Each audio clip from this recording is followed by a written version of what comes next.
Hello, in this video, I'm going to show you how to differentiate between W1 and W2 on 1xBet. To achieve this, it's quite simple. Before we continue, I will advise you to create a professional 1xBet account.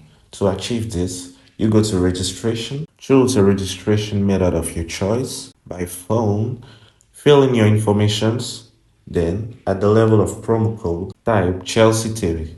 This promo code gives you a 300% bonus at your first recharge, which implies that if you put in 10,000, you get 40,000. First, you're going to look for an event. In this case, we are going to take this Wolfsburg match and click on it.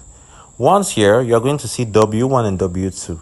W1 represents the team receiving the match, and W2 means the team at exterior.